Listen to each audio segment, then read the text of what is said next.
It's time for Carole and Carmella on The Buzz, One Voice Radio.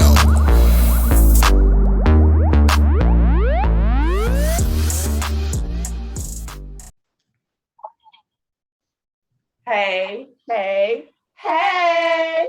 Welcome to the Buzz Talk Show. I'm your girl, Carmella. And I am your girl, Carole. What's up, you guys? What's going on? So guess what? What? You're tuning in to what? OneVoiceRadio.com. And you can see us on YouTube. We twinning you guys. Hey, what's going on? Happy Wednesday. Guess what? What? It's Wednesday. Hey, it's Wednesday. Hey. Y'all see how she had me acting on these Wednesdays, right? Hey, it's hump day. You gotta enjoy life, as we say every week. Have fun while you do it. You know how we like to do it. We like to have fun. We do. And we're gonna have a lot of fun today because we got a guest. Hey. We got a guest joining us. If you all have been following us, then you would know on Facebook and the social media that Carmella's going to tell you about. Yeah, She's going to give you that infomercial. Yeah. So we told you guys you're tuning in to YouTube and One Voice Radio. So if you're on either or, you need to switch over and go get the other. Right. So One Voice Radio, go find us on YouTube, which is the Buzz Talk Show with Carole and Carmella. I already said onevoiceradio.com. Go download that thing on your Apple device or on your Android, your computer, whatever device. All devices. Just go download it, you guys. Also, if you miss any shows, we have an actual website, which is the Buzz Talk Show. Go on there. You can tell a friend, just, go back and listen. Absolutely. We're on social media. We're on TikTok. That's the Buzz Twins. You see it. Facebook is the Buzz. Also, we got a like page, a group. If you have any events coming up, any businesses in search of, you just want to be in the group. Come on in. Come on in. Lastly, email us because we be enjoying the emails. Yeah. That's the Buzz Talk 411@gmail.com. Any questions, if you want to be on the show, just whatever, email us. If you just want to say, hey, email us. We like the emails. But, she was going through all the infomercial. I was like, okay, hurry up. We got a guest for you all this week, and we are excited. We're really excited about it, you all. She's going to share some information with you. Now, we realize we got listeners in over 170 countries. Yes. However, the good that she has for us is really going to be, it's going to be for everybody. I'm not going to, it's going to be for everybody, sort of, kind of. Because I'm gonna let her tell it. I'm gonna let her do all that. We're gonna get to that part. So it's a teaser. You gotta hang around to see what we're gonna talk about. But I am going to introduce to some, and I am going to present to others, not other than our guest for today. Like we said, if you have been following us on any other social media, you've been seeing the flyers out there buzzing. We have none other than Miss Callie Ellis Gaynor, producer and writer of several plays. Callie, you there? Hey!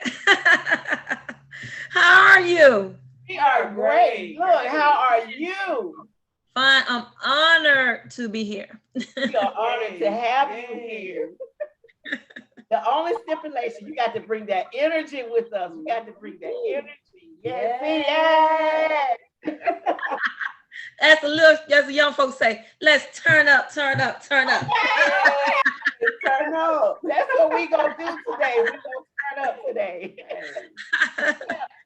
Tell us a little bit about you. Well, yes, my name is Callie Willis. I'm from a little country, small town called Highland Home, Alabama. I grew up there. Later on, I moved to the big city of Montgomery, Alabama. I stayed there for a while, managed a lot of stores and retail management. moved on a little further about 7 years ago to Sylacauga, Alabama, and presently that's my home. Okay, all right. Because when you said big time Montgomery, I'm like, a lot of people probably listening, like, really? But compared to around here, we get it, we understand. It's big time. Well, look, when the town I grew up in, it was sort of like this town around here. It's like, it's a little small town. Little small, okay. And going from a town with one service station to Montgomery, they got a lot of service stations. Okay, so it's big. So we got you. We got you now. We understand. You're right. And guess what, girl? I didn't get lost when I moved. Absolutely. We understand. Okay. So you moved around a little bit from a small town to a little bit bigger town. But tell us some more about you. So what else is it that the listeners want to know about you before we dig into what this play and stuff is going to be about? Okay. Let me I just earned my college degree from Talladega College. I got my 2 kids through college. I got. Oh, that's what I'm talking about. Wow. So any single mothers, you can do it. And then look at this. Ha ha. Absolutely. Kudos to you. Yeah. I actually wrote this play called Silent Screams. I've been doing stage plays for about the last 14 years. Okay. Wrote quite a few. Don't Count Me Out, Too Blessed to Be Stressed, Sugar Shack, From the Church House to the Shop House and back. Okay. You know about that. That title all by itself sounds interesting. And I also got a children novel on that you can get from Amazon. It's called Grandma's Community Center. That was my first book that I wrote. But the play that we're in reference to is called Silent Screams. And the name alone will let you know that it's dealing with mental illness. Okay, Silent Screams. So that's what I'm saying. The titles you put out there just kind of put your mind already out there already. So just already, we're talking about a graduate, an author, a writer, a producer. You doing it, thing? Yeah. Yes. Let me get you this because I don't want to leave him out. And I got married about 6 years ago, a husband. Okay, so you was really about to be in trouble. You gotta clean that up. You was about to be in trouble. Well, congratulations. Yes. All of it. Yeah. So well counted with all of it. Yeah, but I wrote Silent Screams about 2 years ago.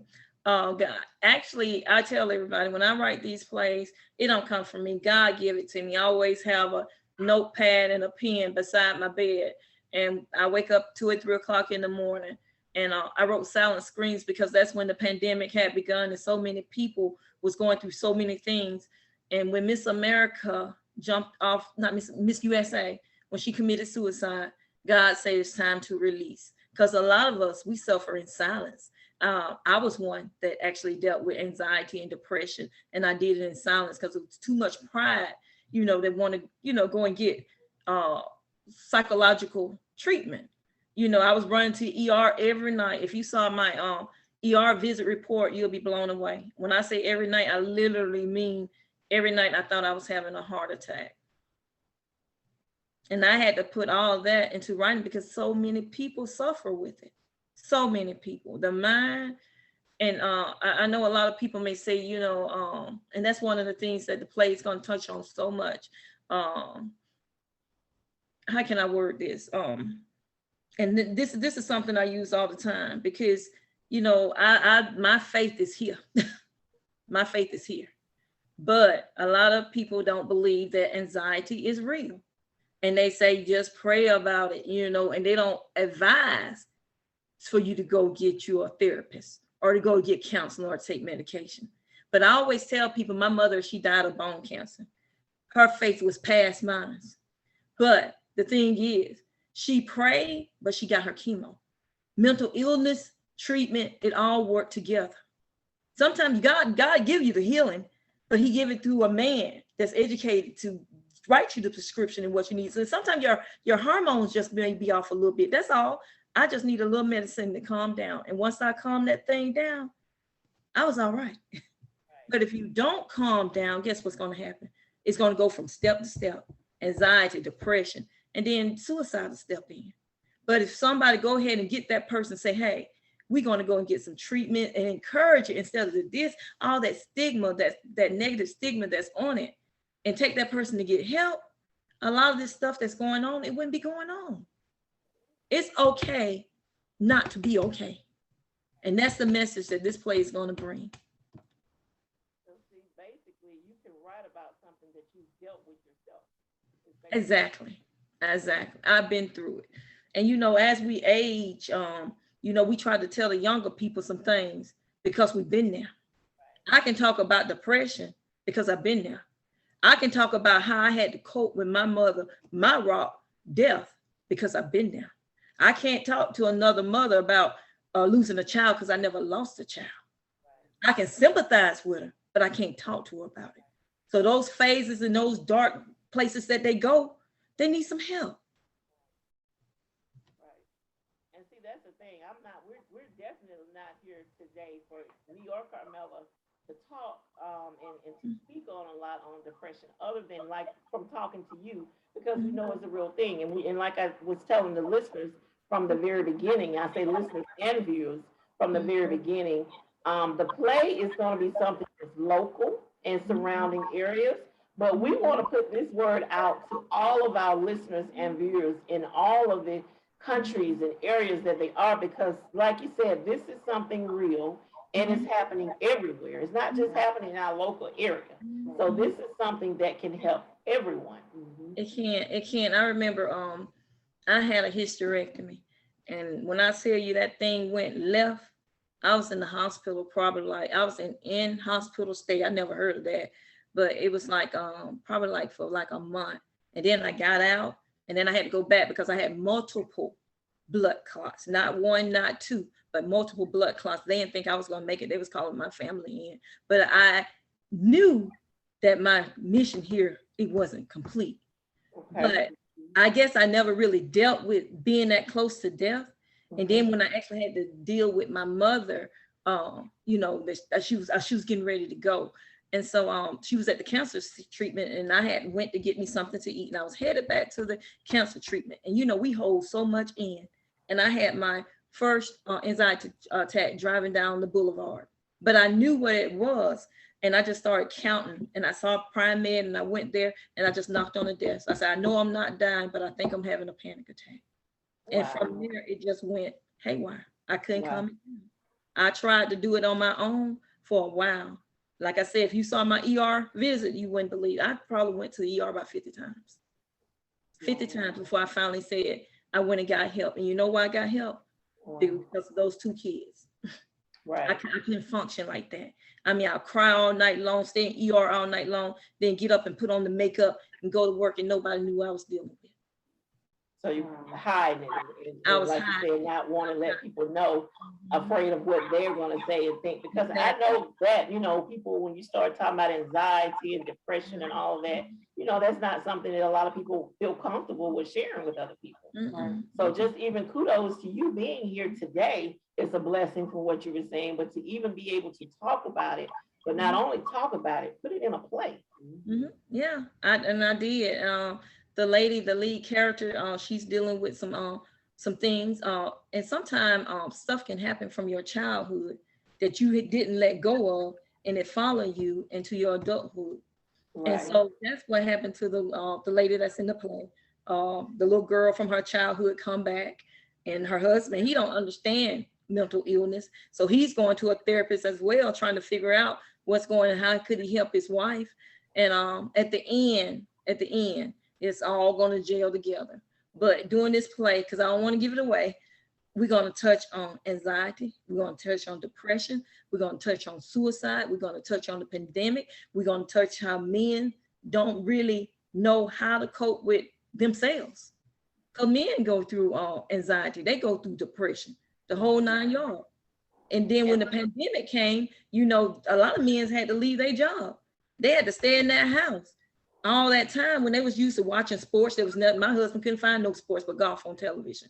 So, you know, it affected them. They may not admit it, but it affected them. Right. And we're going to touch on it.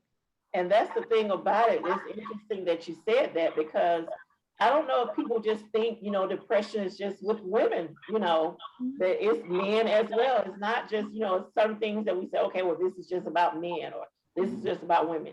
But depression is about anybody, and everybody. It don't discriminate. It hit the young, just like when I walked into the cancer center for the first time, and I was blown away.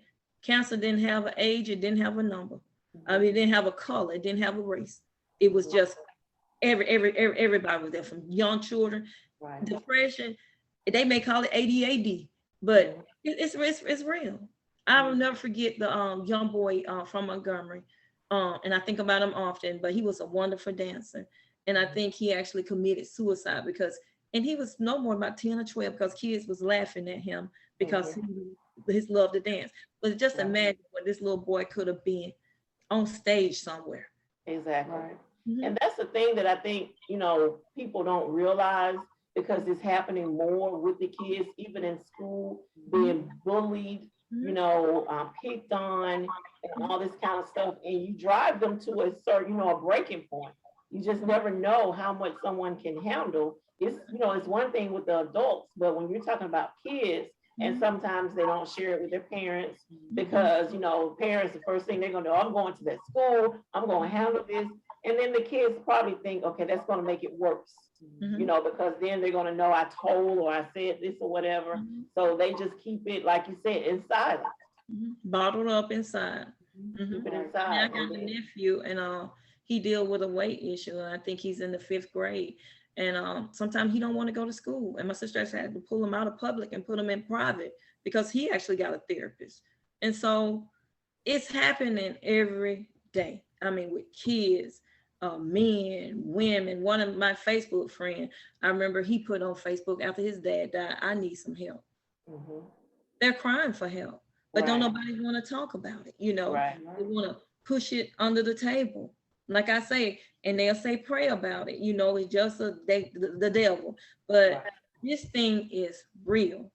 It's real. God give us help, but we got to go and get the help that he's given us.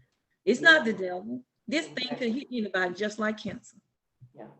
A lot of people like to keep it hidden, you know, being judged. Exactly. And you got a therapist, and you got this, that, and the third going on. But I'm gonna tell you what they say, you're crazy. That's exactly what they say, you're crazy. Yeah. And that need to stop. It really need to stop. We need to encourage people to go and get help. And then one of the other things that you said earlier, as far as whoever the individual, whether it's the husband, the wife, child, whatever, the other person needs to know how to deal with them with that. So it's something that they would need to, you know, like you said, be able to talk to someone about, like, how do I deal with it? When you know they're going through a moment, or they're going through something or whatever, you know, you can't just brush it off and be like, oh, okay, you're going to be okay. Pray about it, and it's going to go away. It's going to, you know, it takes time. And like you said, with some people, it takes, you know, medical help, doctors, and all this kind of stuff. It does. I remember I was a dorm mother, and this little girl, she came to college, first time away from college, and her roommate, I guess she was dealing with anxiety, but they never got her any help. And she was actually, they said, Miss Willis, she's having a panic attack or something going on. I went in the room, I didn't see her because she was just as small as a little stick, but then I seen the bed cover shaking, and she was actually having a full anxiety attack. And so I sat her up. No one ever told her how to count down, how to try to calm herself down. And I showed her the techniques that I learned when I was in therapy. And she began to do that. And she told her mom, I want to go to therapy. I want to go and get this taken care of. And once she did, she started functioning. It's only thing, like I said, your heart, you be chemical imbalance sometimes. You just need, it's not all this crazy medicine that they say they'll make you feel like a zombie and all this. Now they will give you medicine that they have to try until you get what, you know, what fits your body, because everybody's body is different. And so once you get that perfect fit with that medicine, you know, you won't have to be on it that long. But you don't take yourself off the medicine, because that happened also. And when you just take yourself off the medicine, that also can create another problem. Right. You got a lot of people that block it out, like, oh, nothing's wrong with them. They just crazy. They just acting out. They're this and they're that. When really they're battling so much mentally. or they just want attention. Right. Yep. And the thing about some people, you can't look at everybody and know what, you just never know what someone's going through. You might see them on the outside and think they have it all together because they're functioning, they're going to work, they're doing, this stuff, but you never know what they might be battling with once they get home behind those closed doors. Even celebrities, they got it all. They got money, they supposed to be happy. But they battling just as much as. And that's what I just said about Miss US, gorgeous young lady. Right. Now, who would have ever thought that she would have committed suicide like that? Exactly. Jumping off a building. I remember that. Exactly.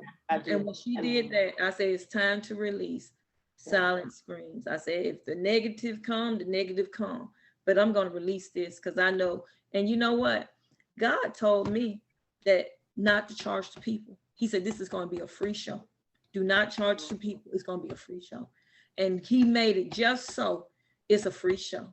The city of Montgomery, some of the county commissioner, they paid for it, the show, and it's still like some stuff on the end that we got to get the money for them, but we selling ads so we can get the money for that. But I can't charge the people. Wow. Because that message is just that important. And these people, they're not going to a high school gym. They're going to the Davis Theater. So basically, very nice venue. And I got churches that's coming, and I commit all the pastors that's going to say, I'm going to bring my congregation. I got churches, bus loads of people that's coming. Think about how many people you're going to reach. Yes, exactly. Even by media and just doing different news broadcasts, and my actors out talking about it, doing different interviews. I mean, the buzz out talking about it. Yeah. We're buzzing about it. Yeah. When Carl, I talked to you, Carl, I said, no, I'm not, my actors can't do this. I got to do this because you are a blessing to me. And that's the thing about it. Like you said, it was brought to you. So there's no excuse. It's free. They can get their tickets. They can bring, girls' night out, girl eat the afternoon out or whatever, the churches, just get some people together, because a lot of people may be going through this depression and anxiety or whatever and don't even know, what's going on, what's behind crying it. For no reason, just crying for no reason. Right. And I remember, like, when I was going through that, I mean, I have a mother, and it was hard to let her go, even though she told us, I was taking her home one day and I was crying, and then she said, why are you crying? Yeah, you don't need to be crying, but I was like, I gotta let you go, and because they had already told us, and she had already made her peace. And she said, I tell you what, you better dry them eyes, and the two things better happen. I better not get no bed sores, so you better flip me, and you better turn so I can see who coming in my house. Even through all that, she still kept me laughing and kept, But still, it was Mama. And when she took that final breath, I was actually holding her hand. And when she took that final breath, it was just like a piece of me had left. I stopped living and I started existing. Right. Now, see, this part, I can't talk to you about the other part, but I can talk to you about that part. But that's what it's saying. I know a lot of people, when it happens to me, they will tell you, I know how you feel. I understand. No, you don't. I understand you might have lost your mom or whatever, but no, you don't. So, everybody's different. Like you said, you're just existing. Life for me will never be the same. I get up every day, I do what I need to do, but it's not the same. Life is not the same. But we're gonna move on from that part right there, because that's yeah, both of you. So let's go back to talking about the play and how the listeners that's in the surrounding areas can get tickets to it, because I know, I'm sorry for our listeners that's way over the water and the pond and all of that, but this is going to be a good place. So tell everybody how they can get tickets and how they can reach you and whatever else it is that you want to talk to them about. Yeah, you can go to eventbrite.com. That's eventbrite.com, and it have silent screens on there. You can download your tickets for the 1 o'clock or the 6 o'clock show. Okay, so it's two shows, you all. Did you hear that? It's the 1 o'clock show and it's the 6 o'clock show. So like you said, the church groups, the girl groups, the men groups, the husband and the wives, the whoever, the party groups, you know what I'm saying? If you could call your girlfriends up and say, let's go here, call them up and tell them, let's go see this play. It's free. It is agree. I mean, And I tell you, it's not only a play, it's a musical. okay. Every cast member in my cast, they sing. So when you hear one voice, you're gonna hear another voice, and then you're gonna hear another voice. And we got a full band, backup singers. It's the whole 9 yards. Pretty much everybody says she's a female version of Tyler Perry. She just hasn't been discovered yet. For me to say so. That is gonna be my next thing. So Tyler Perry up in the house. Okay.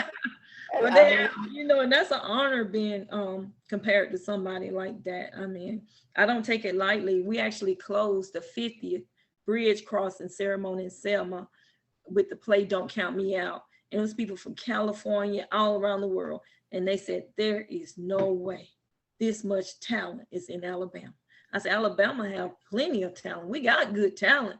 Montgomery, especially, that's a lot of people from Montgomery go to Atlanta, but Montgomery got a lot of talent. I said, but when we all, start the gelling together and support all the talent that we have here,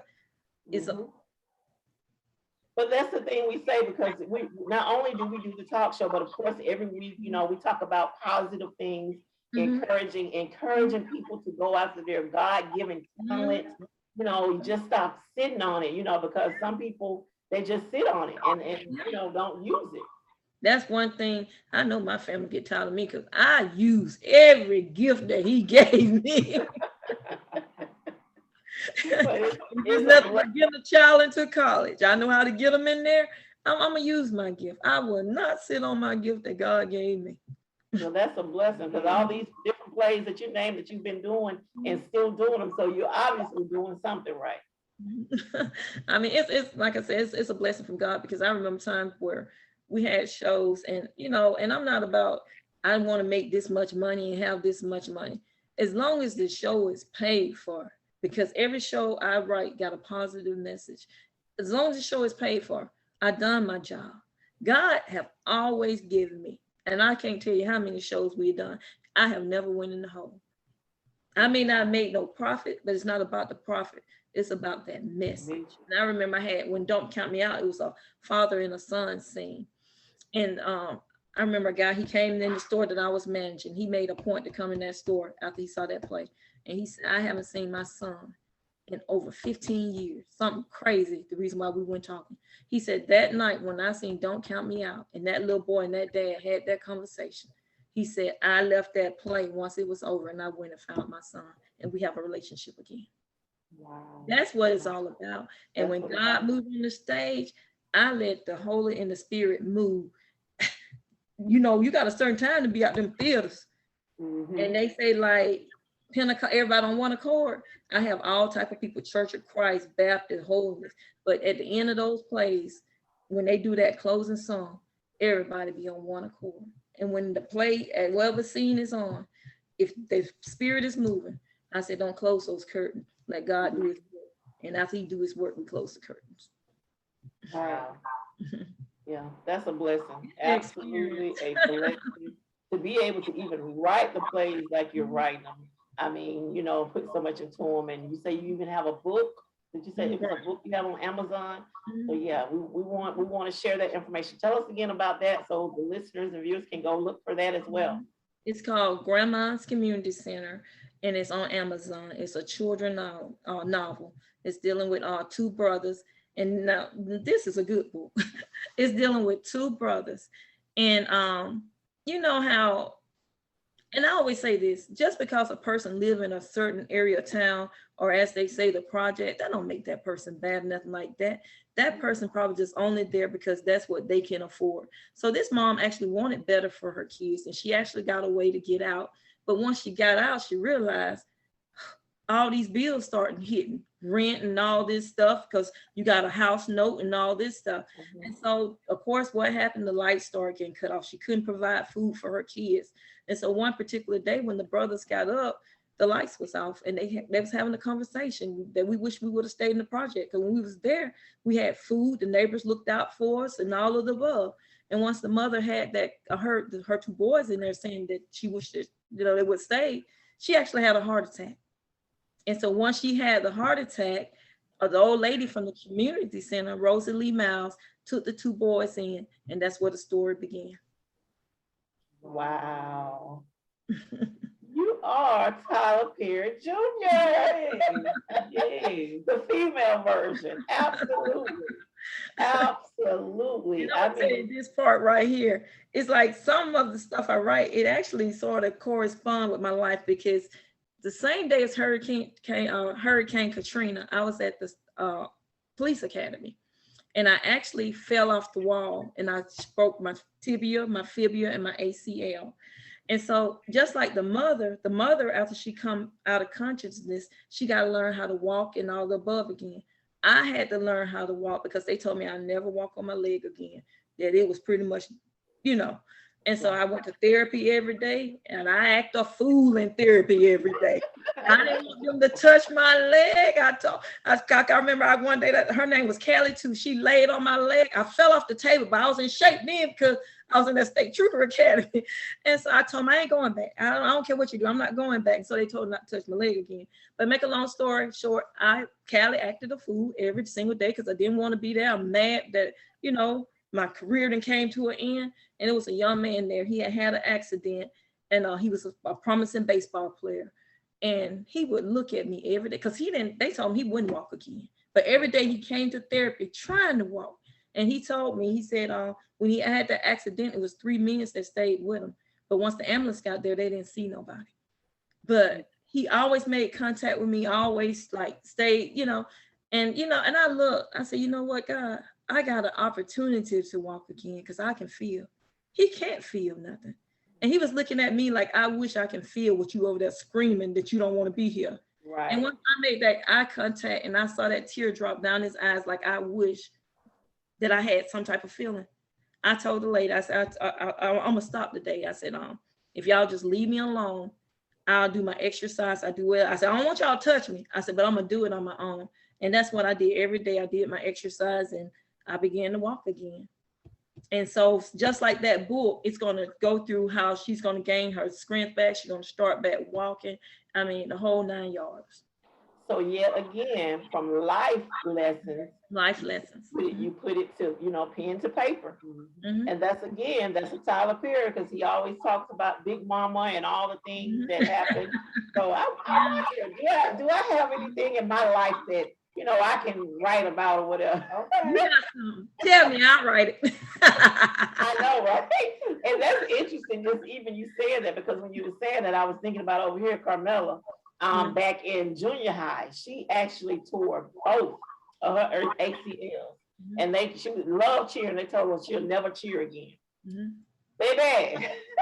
Somebody there, boo-hoo. I was like, okay, second opinion, and started doing therapy and everything. And from after that point, that's all she did. Cheer, jump.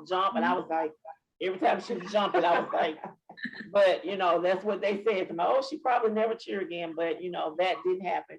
So she proved them wrong. So the thing about just even listening to you say that, it's like, it's your determination, your grit, what you. It wasn't, you know what God told me, because I'm telling you, I was angry now. Even in that in the silent screen, the lady actually had a situation. She was actually in anger with God, and she had a conversation at that anger. And I did have an anger. I said, I did things right. I waited till my children was older, and this one dream I wanted, what happened? Why I couldn't go over that wall? And you know what? Later, it took me a while to get it, but later on, it was clear. I did it to save your life. Because he saw something down the road that would have took me out. I'm living right there in the moment in a powwow about a career when he was saving my life, so I can see all this stuff that's going on now come to light. All right. I had a different mission for you. Exactly. I had no business there. And believe that's what we say all the time about different things. Like, if you get ready to go somewhere and somebody's late picking you up, it's like, okay, maybe they're late for a reason. Maybe it might have been an accident or something that, you were avoided or something along that line or whatever. But you don't know what you don't know. Only God knows what, what was in the future and all that kind of stuff. So yeah, it was for a reason. Maybe you didn't understand it at that time. I did. You were happy about it at that time, but now that you have matured into it, you understand it better, why things happen to me. I really didn't understand when they rolled me in the Capitol Hill nursing home. to learn how to walk. Ooh, wow. But that was my doctor of rehabilitation on the first floor. I just heard nursing home and I wasn't gonna go. And my mom said, you say that you on that? And he said, yes, ma'am. She said, what a paper I'm signing. She going. See, now look at where you are today. You I know, writing books and plays and doing all this stuff, just reaching out to people that don't know that they're going through anxiety and depression and so forth. So that was your mission. Yeah, and that's why I say I thank God, because sometimes we want to do things our way and we forget about God's way. right. And that's what I had to do. I had to take Callie and self out the way and let God use me and use the gift. But this play is going to help so many people. When I be out promoting the play and taking out flowers to different businesses, I had one man that told me that his daughter was going through depression. He was going to bring her. He was a business owner. He said, I'm going to bring my daughter. And he said, you know what's the sad thing? He said, I went through this when I was her age, but I didn't get help. And he think that he passed that on to his daughter. And sometimes mental illness is hereditary. Right. People don't believe that, but it is. It is. And the thing about it, like we said, a lot of our listeners and viewers, they can't come to the play, but I am sure just this conversation, this interview that we're having, is going to help some people because they're going to be like, I need to get, it's not, taboo to go get some help or to talk to someone about it. Yeah. So listeners, if you're going through anything, or if you know someone that's going through anything, just reach out to them and try to help them. And let me say this, it's going to be different agencies from different places. I had wrote them down, but we're going to have different vendors outside. So if somebody want a card or on-site counseling, even they want prayer, we're going to have those people out there in the lobby so that they can actually go and talk to them after the play. And my husband, Richard Gaynor, he's going to speak on substance abuse. He was actually his story is a miracle. That's the only thing I can say. He he smoked his first joint when he was 10, and he was fully on crack cocaine by the time he was a senior in high school, entered rehab right after high school. And from there, it went from trouble with the law and all this stuff. And by the grace of God, he got his entire life back. Wow. Now he's a supervisor at Bama Bud, and he's doing very well. I mean, and he's actually going to speak to the people that actually with substance abuse that you can get your life back as well. Because substance abuse is a mental illness too. If you did this when you was 10, it's a mental illness. Right. So it's going to be something basically for everybody. So listeners, viewers, if you are anywhere in the surrounding areas, again, get your tickets. You don't want to miss this. It's actually 2 shows. It's one at 1:00 and at 6:00. And if you would give us again, tell them where they can get the tickets, give them your contact, maybe email or address or Facebook, how they can reach out if they have any questions. But also we're going to, of course, in our closing infomercial, give you our email address again. So if you have any questions and you don't get hers, you can reach out to us and we'll make sure you get it. Okay. Okay. Is that the tickets are again at eventbrite.com. That's eventbrite.com. And you can email me at Callie, that's Callie, MS and Mary, Willis, WILLIS, at yahoo.com. Again, that's Callie, CALLIE, MS and Mary, Willis, WILLIS, at yahoo.com. And also, if you need information, you can go on my Facebook page at Callie Willis Gaynor. Again, that's Callie, CALLIE, Willis, WILLIS, and Gaynor, GAYNOR, because I just got married. And we're going to be in trouble. And we're going to be in trouble if you didn't put that picture. But anyway, every week as well, listeners, I'd like to give away what we call Carmella? Quote. So this is my quote for this week. It's not just me, it's me and Google. But it says, I am bent, but not broken. I am scarred, but not disfigured. I am sad, but not hopeless. I am tired, but not lifeless. I am afraid, but not powerless. I am angry, but not bitter. I am depressed, but not giving up. All right. So I knew we was going to be talking about depression and everything today. So, I had to find a quote that was going to go along with that. Absolutely. So Carmella's going to give you our closing infomercial. But Ms. Callie, is there anything else before we get out of here that you want listeners with? No, just come out to the people that can and support the play. Hopefully we can put the play on YouTube one day once it's finished its course, but so many people in a position actually want to see this play and want to bring it to their city. So it'll be a while before it can get there. But I encourage, if you know somebody that's dealing with mental illness, I know sometimes they don't want to go, but continue to keep talking to them, encouraging them that it's okay not to be okay. And it's okay to seek professional help. You're not crazy. I mean, it's just something that's going through. And like I said, sometimes your chemicals just can be a little unbalanced. You just need a little medicine to calm them down. And once you get that medicine to calm down, and let me say this, anxiety is fear. It's fear. It feel like if somebody like Freddy Krueger run behind you, that's how your body feel. Fear is all over you. But once you stop fearing that fear, you'll be okay. I promise you, I went through it. I know what I'm talking about. And just trust me on this. Please, if you're dealing and you're listening to this broadcast, it's numbers that you can call. And I should have had one that you can get help. Or just Google. Our phones is a miracle. Just Google a counselor that's near you. And it's okay to have a therapist. Right. I think that's, like you said, one of the stigmas that people, so afraid of as far as getting help and getting counseling or whatever it is. But you just got to do whatever you need to do so that you are okay. To help you. Right. And I had to do it for my children because, my kids watching me go through there every night and they calling the ambulance. That was no way for them to live. That was affecting them mentally. Right.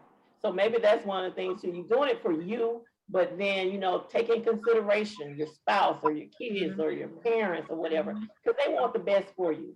So they want you to be your very best. So you're doing it at the end of the day, you're doing it for you. But, just think about them when you're doing it. You want to, you don't want them to be worried about you and all this kind of stuff. So definitely seek help.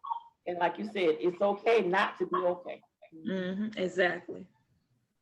Wow. Well, Ms. Callie, we appreciate you coming on today, even breaking it down to the point where, you said anxiety attack is fear. Some people don't know, like they feel it, but can't really put their finger on like what it is. So maybe that'll open up the people to go get some help and so like I said, this Freddy Krueger jump out at you. It's like, and that's what it was. It was like that fear, and then your heart start racing so fast, and you actually think you're having a heart attack. Now, some people say it's not real, but I know what I experienced was real. If it wasn't real, when they put that blood pressure cup on your arm, your pressure wouldn't be like you getting ready, off the change. And my pressure was so high, the ambulance couldn't leave me there. They said, we got to take you. So it is fear. Wow. Well, we definitely show you this right quick too about these kids. And I got to show you. You see this young man right here? That's my son.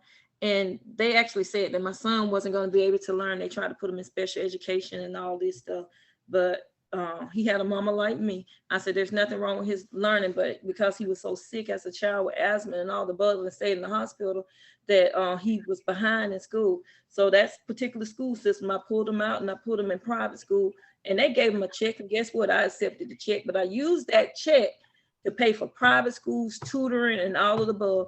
Now, with the disability people saying that this boy wasn't going to be able to learn, but guess what? He got a college degree. Now, he wasn't at the top of the class, but he was in the class, and now he's a supervisor. He's a supervisor at Amazon. So I said that to say that even like with children that suffer from different things, don't give on ADHD, because that's what they try to say about my child, which they put that as mental illness as well. Don't give up on your child. Don't throw your child away. Yes, the check is okay to help you, but use that check to get tutoring and the things that they need so they can succeed. Wow. Again, information that will help a lot of people. You all listen to it. Now, she's been holding up pictures. So for those of you who's listening to it on the radio, you got to go back and watch it on YouTube. Yeah. And you know what? My son, nothing negative, but my son, he didn't never see a pair of Jordan or nothing like that. He was in line to get that tutoring. Okay. Hey, I understand. Well, we're gonna get ready to get out of here for today. Carmella gonna give us these closing infomercial again. And we're gonna do that dance. Yeah. Hey, it's Wednesday. Hey, it's Wednesday. Hey. You know, my children, they say I can't dance. And when I was in school, they had the MC Hammer girls. You know, they kicked me off the MC Hammer girl and made me dance with the other girls. They say I have the rhythm. Anybody can chair dance. So we just chair dance. Oh my gosh, we have had fun today on this Wednesday. Yes. Once again, I want to throw out there our email, which is thebuzztalk411@gmail.com. Any questions about whatever she spoke on, if you want to reach out and donate, or you want to come to the show, whatever that may be, please email us. She dropped her email also. Follow us, subscribe, and all of the above. Facebook is The Buzz. IG, TikTok is The Buzz Twins. We're on YouTube. That's The Buzz Talk with Carole and Carmella. Like and subscribe, please. You guys. She dropped so much knowledge today. So make sure you tell a friend or two. If you see the signs, you know, make sure you reach out and ask them to go get help also. Definitely. And lastly, don't forget, OneVoiceRadio.com. We can't forget the book. We always talk about the book, you all. So you got to go to Amazon. The Mindset of a Champion from Mr. Sam Oram is on Amazon, or you can go directly to his site, samoram.com. He does speaking engagement, mentoring, and all this kind of stuff. So we said every week we talk about the book, and we are. But we're also talking about today Willis' book. Yes, find her book on Amazon also. Grandma's Community Center. Yes, just a little tidbit tease she gave us. It sounds very interesting. Very, very interesting. So go find it on Amazon. If you have any questions, one more time, what's that email that they can email you? Callie, CALLIE, MS and Mary, Willis, WILLIS, @yahoo.com. Again, that's Callie, CALLIE, MS and Mary, Willis, WILLIS, @yahoo.com, or Facebook, Callie Willis Gaynor. Again, that's Callie, CALLIE, Willis, WILLIS, and my new name, Gaynor, GAYNOR.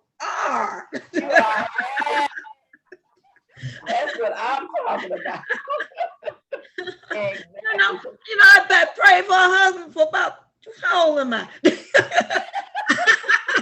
Well, your prayers have been answered. Yes, Lord. I got him when I was 45. Yes, Lord, I did. Hey, it was just that time. Just had to wait on it, had to be patient.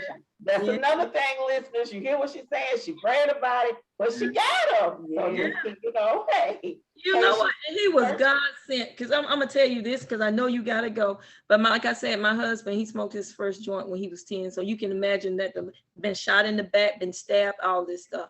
He said that God had to put Jonah in a well, but it had to put him in a cell. And I said, you know what? I said, Lord, I don't know how I'm going to break this to my family. I don't know how I'm going to break it. You sound like you got something else for another plane. Yeah. And so, you know what? And so I stopped talking to him. Now, this man was taking me out to dinner, come to my store every day. And I said, I'm worried about these folk. And I'm missing the best man in my life. And I went through every piece of paper that was in my purse, and I found that number. I called him. I told him I was sorry, baby. And he was in Florida. He came back, and it was just honeymoon ever since. Hey, well, kudos to you. See, that's another lesson learned, listeners. Yeah. You don't never know how they might come to you, so don't just. He always on time. They may not come when you want him, but he always right. We was in an apartment, ladies. I'm talking to the single lady now. We was in an apartment, and my husband said, baby, within a year, I'm going to get you that house. And within a year, God blessed us with a beautiful home, everything. Because when I came down here, I left everything in Montgomery. God said, get up and leave to save your mind. I left everything from, and I came down here. Everything I left in Montgomery, he done restored it back 3 to 4 times. And when you hear what my husband started off with, when he got this job, because he had a record and everything, and what he make now, you will shout with me. That's why you But God. Praise God, praise God. We have really enjoyed you. I enjoyed today. you all too. Yes, we definitely have. We will have to have you back on at some point. Absolutely. Yeah, we're gonna have to go and do lunch. Okay. We're gonna do Wednesday lunch, baby. Yay. All right, listeners, we're going to get out of here for today. As we said, we have really enjoyed it today. I hope you all have as well. If you know anyone that this segment will help, please share it with them. Tell them to tune in, listen to the replays and all of that good stuff. But until next time, we out.